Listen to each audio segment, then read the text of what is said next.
What is up, guys? We have come to our last and final video of this beautiful home being built. If you have been with us since day one, give us a like on this video. I mean, the journey of this house being built. There's a lot of day ones over here. Let me clarify the day one. Day one of building this house. We have been fascinated and enjoying this journey, and it's coming to a close now. Does that mean we're adulting? I just found out we had another link sent to us. There's another German house being built. If we want to take this, go down another rabbit hole. Somebody sent another house being built. I don't know if y'all want to travel down there again, but let us know down below in the comment section if you guys want to go down that hole. But if you are, go down that hole. I knew. I was waiting for it. So if you are new, hit that subscribe, like, and let's finish this house. Move that bus. Oh my god, I used to watch that show all the time. I cried every time. It's a good show.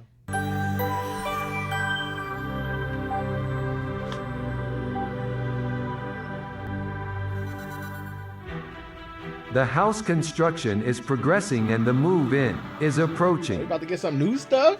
Floor slab, masonry, roof, windows, rough installation, electrical, heating, plumbing. Everything has already been completed and can be seen in parts 1 to 5. Now comes the insulation of the floor slab, underfloor heating, screed and the domestic water connection.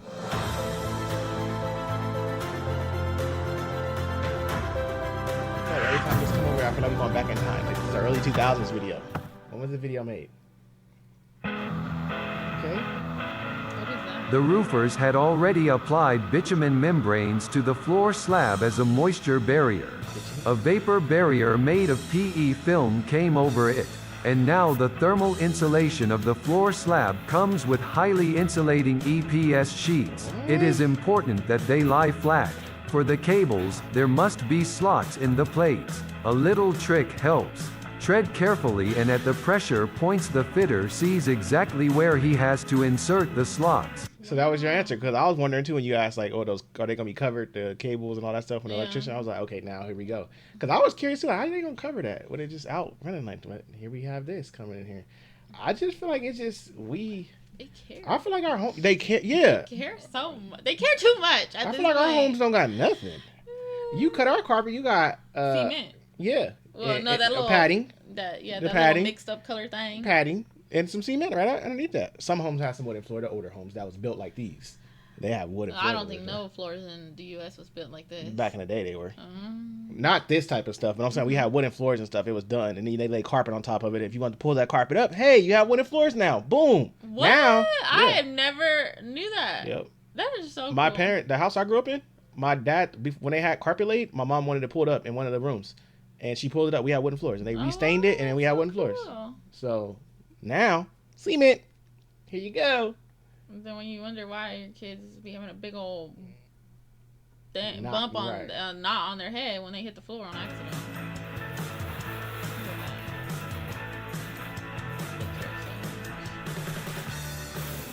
It's just lovely. Look how great. That is crazy. That's like some stuff you walk on in gym classes. By the way, the black class. pipes that run through the room here are the inlet and outlet from the heat pump to the earth collector behind the house.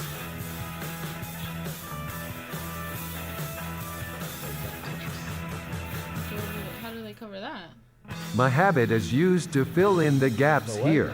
An insulation film made of hemp chips with bitumen film, which solidifies under load to form stable insulation.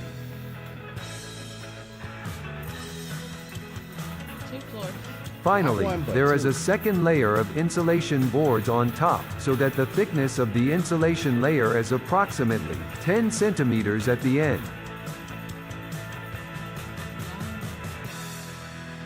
In this way, the floor slab is also insulated in all other rooms. Wow. Now it can start with the underfloor heating. First, put edge insulation strips.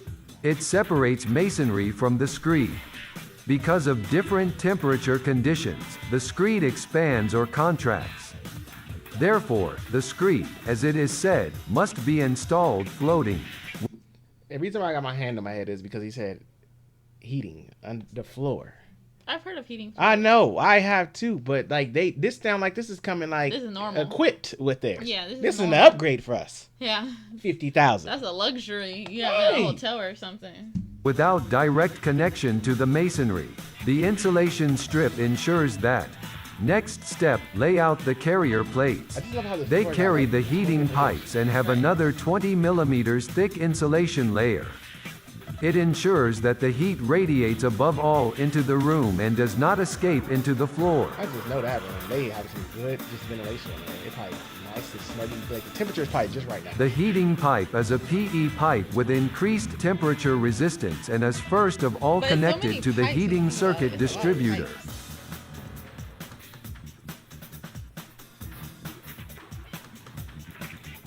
There are two variants for laying in the room: meandering or helical.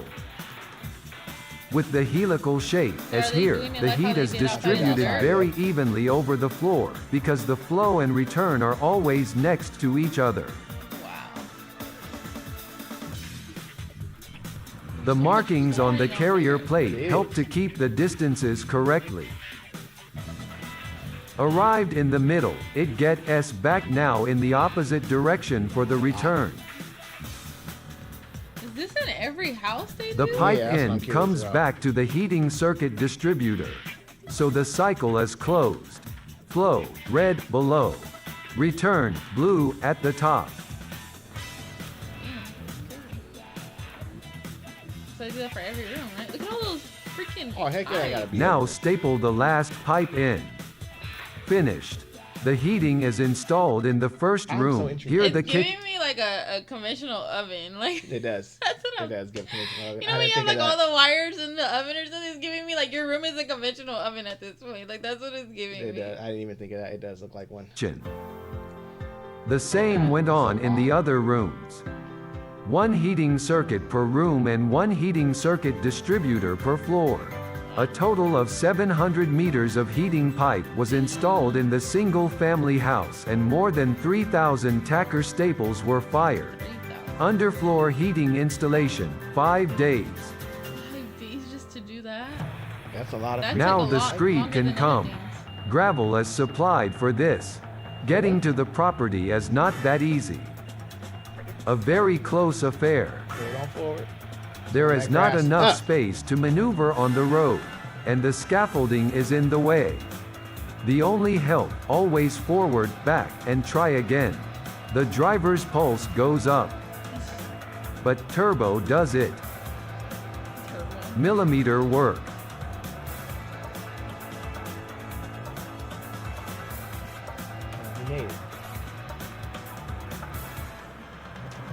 After half an hour the time has finally come. 20 tons of gravel are ready. Together with water, cement and additives, it is processed into cement screed and then pumped into the house.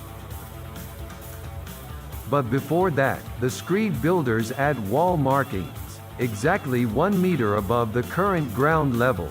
From the difference you can later see which screed height you have already reached. It should be 6.5 centimeters. And let's go.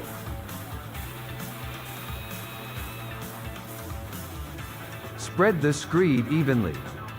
Check the height. And smooth the screed and balance it. I don't have enough patience for this type of work. Maybe I need to start doing some work. And so on, room by room. So is that cement? Or like a soft type? The screed builders each place an expansion joint on the doors using insulation strips. So, the screed is divided into individual screed fields. Per room, 1 screed field. So, tensions in the screed due to different room temperatures are avoided.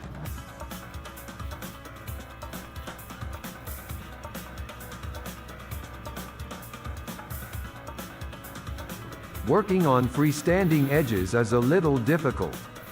Like here on the stairs. For a straight degree, a second colleague must cover the edge. Once the screed has been laid, it is finally processed with a smoothing machine. In this way, the screed is perfectly smoothed and compacted at the same time. That's I can do. That's my type of work right there. Once the upper floor is ready, the ground floor continues. That's crazy.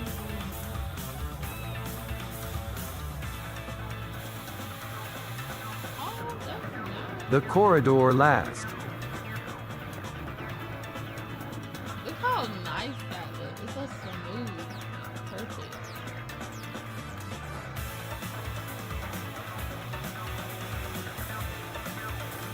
Finished.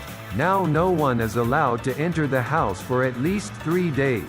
But Dang. even after that, the floor can only be loaded after about 4 weeks. In the meantime, the builders have to ventilate.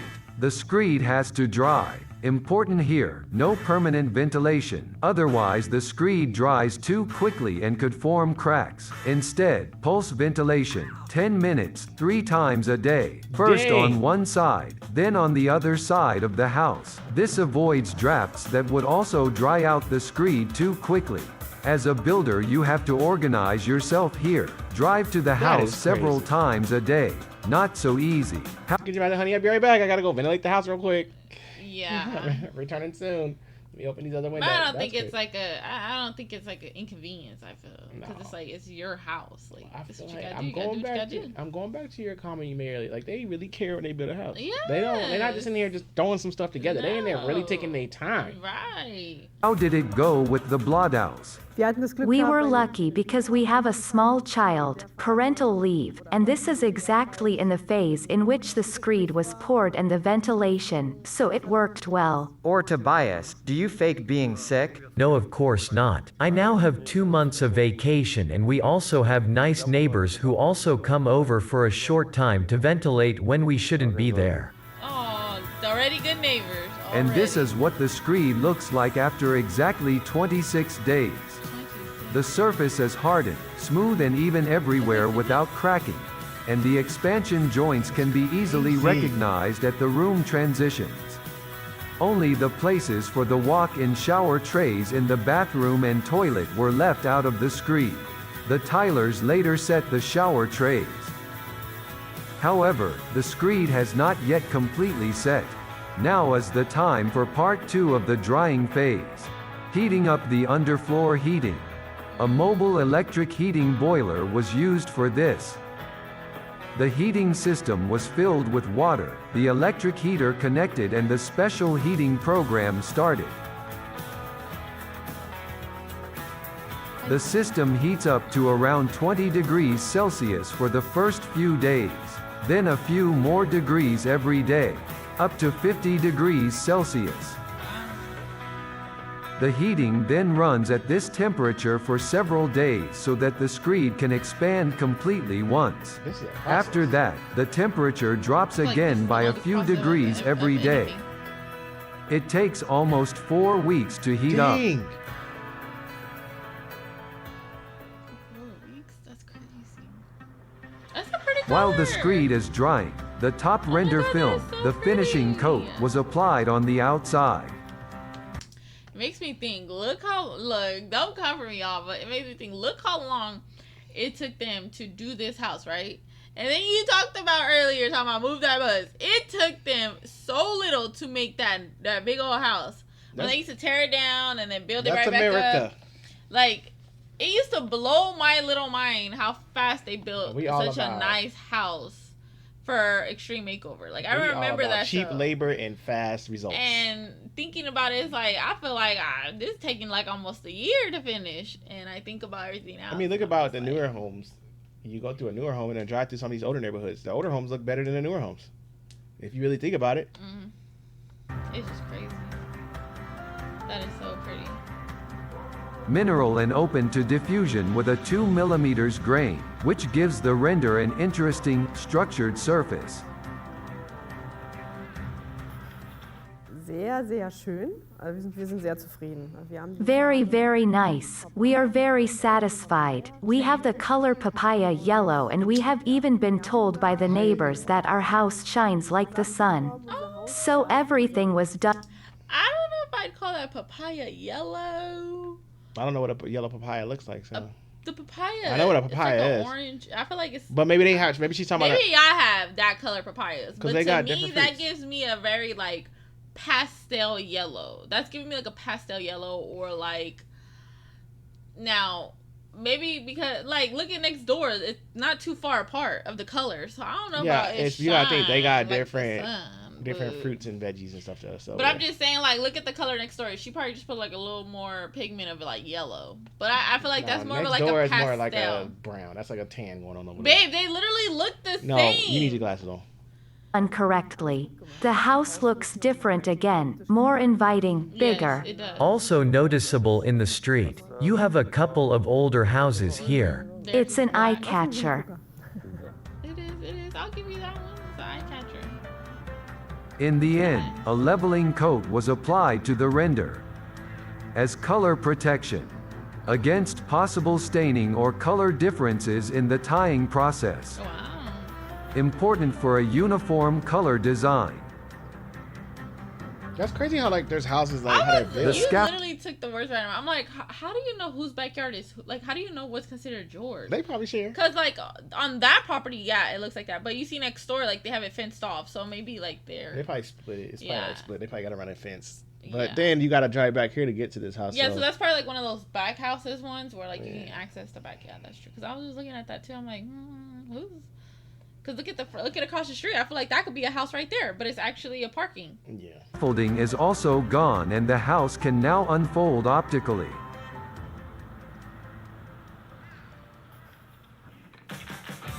It continues with the water connection.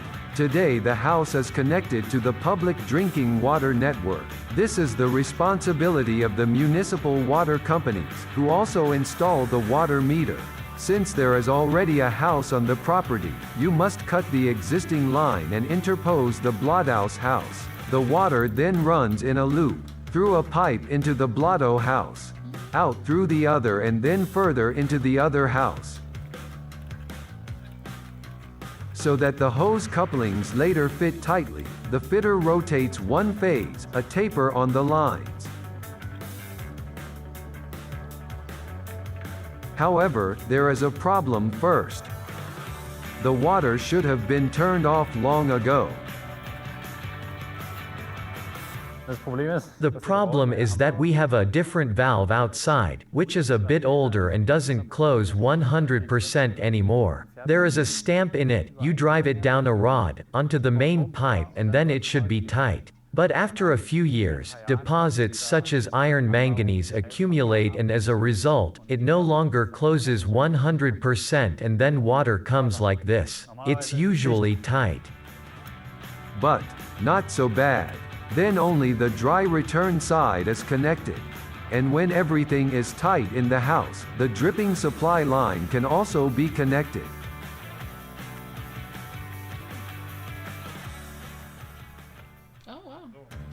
It continues in the utility room. On the two lines, inlet and outlet, there is a wall sleeve for protection. Drinking water sometimes has such blows and then the pipe moves and rubs and then it can slip through and we have a pipe break and this prevents this wall sleeve. Now the fitting in which the water meter will be installed later. At the same time, it also connects the forward and reverse, the loop, together again.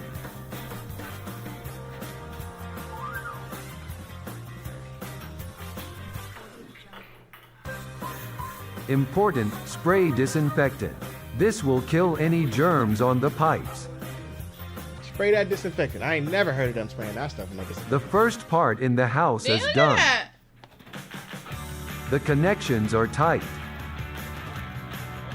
The fitters can connect the supply line and turn on the water on the street side again. Wow. Look at the little rock that's just in there. That's so funny. Before the water connection can go to the house network, it is necessary to rinse the pipes. Any contamination could damage the domestic water system and must be removed. How do they know when is enough? They're probably running pressure all the time. Now, install the water meter. Finally, the fitter checks whether everything is tight and seals the connection. Finished. The drinking water connection is established. From here, the water is later fed into the house network.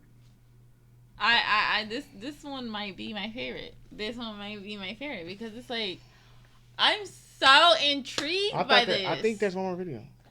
I'm so intrigued. Y'all found this one because I thought the last video was the last one, so it might be some more parts because we're not done. The stairs. Remember in the beginning they didn't show us stairs. Yeah, the stairs. I hope they show us what's in there, like appliances. I hope they show us how she decorated it and everything. Like, when was this made though? So do y'all work and let us know? I don't know. I gotta look at it. If you guys know, please let us know when was this made, because now I'm intrigued, like, to see like how long ago was this, like, to know that this is how y'all houses are built. Like, we got a few more parts. Must be lucky. We're not done. Must be nice. Done. I love it. But as always, we enjoy these. I don't know how we ended up over here. We ended up over here somehow, but I'm glad we made it here. And I hope you guys are enjoying it as well as we are. We'll see you on the next one. Bye, guys.